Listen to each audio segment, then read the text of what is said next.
everybody, welcome back to Kavanaugh's Corner.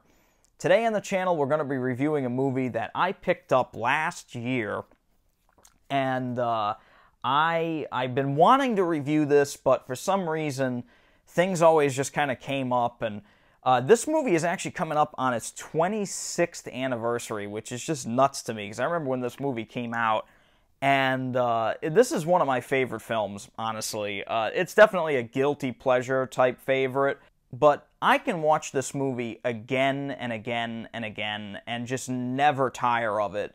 It is, you know, I will say it is kind of a stupid movie. I will say that. But to me, it's so much fun, and the lead actors in this just sell it the whole movie. They are so good together, and it's actually kind of hard to believe that they kind of didn't get along at all. But this is a movie directed by Jan de Bont, and of course we're talking about Twister, with Bill Paxton, Helen Hunt, Cary Elwes, Jamie Gertz, the late great Philip Seymour Hoffman in this.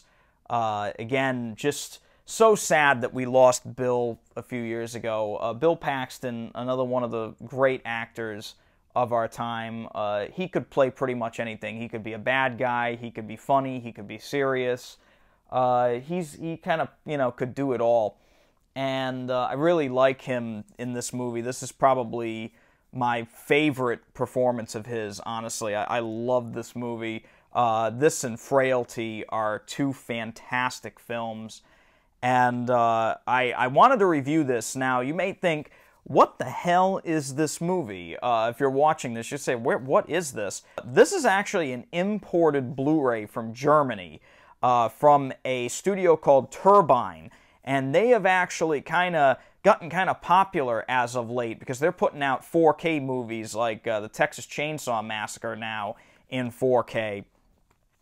Personally, there are some movies that I would not buy in 4K, Texas Chainsaw Massacre being one of them. Even though I do like that movie, I may wait for it to come stateside to get that guy. But Twister here is one that I couldn't wait for. I love this movie. Now, this is not a 4K Blu-ray. It's just a standard Blu-ray. I'm going to show you here. It actually comes in like a book type of thing, if you can see it. And it's 2 discs. So this is one Blu-ray here, and this is the second one. And I'll get into why there's 2 of them here in a minute. It's very interesting.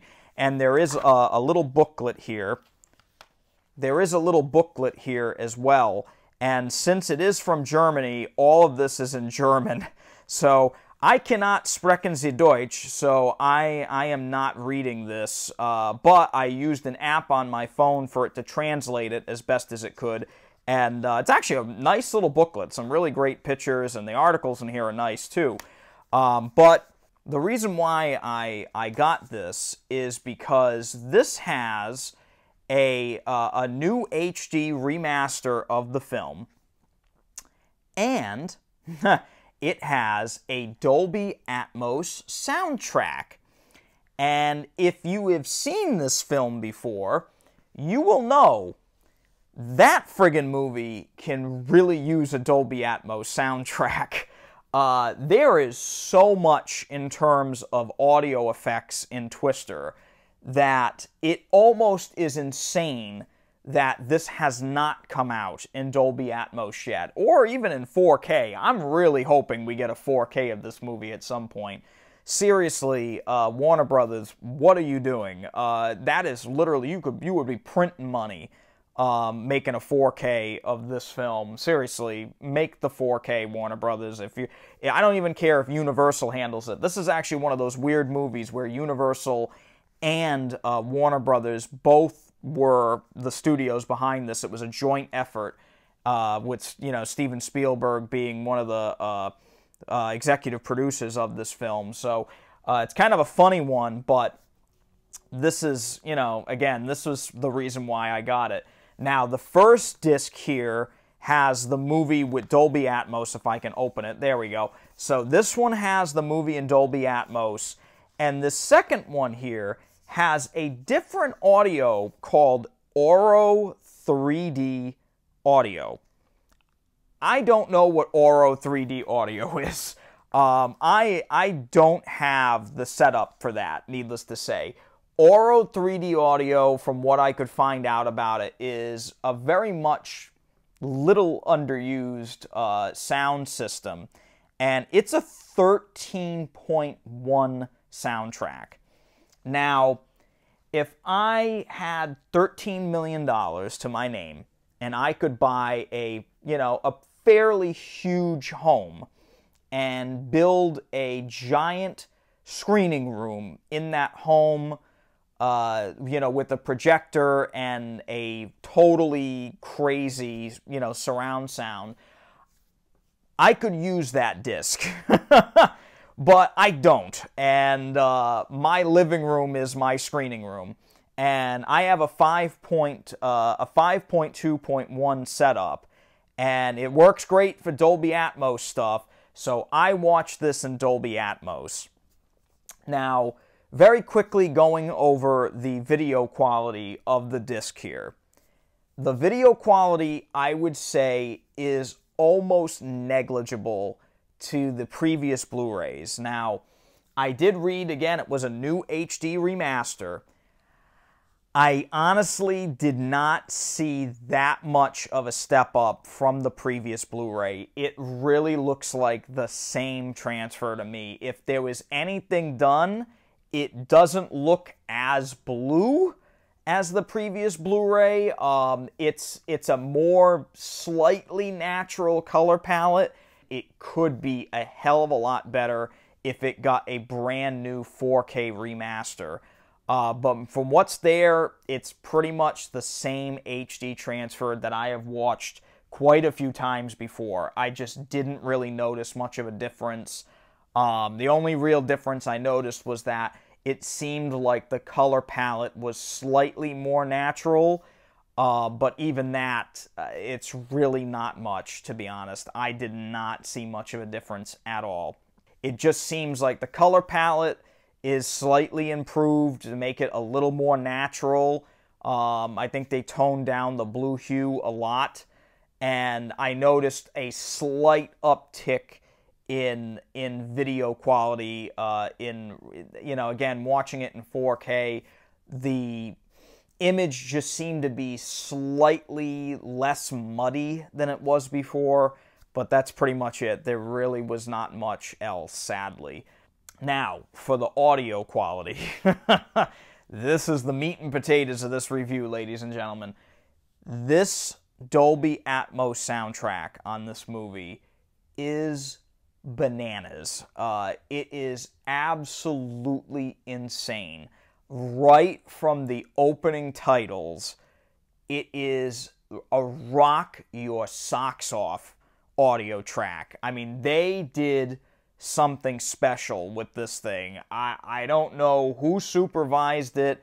I don't know how or when it was done. I mean, it was done very recently, but it is killer. It is absolutely killer.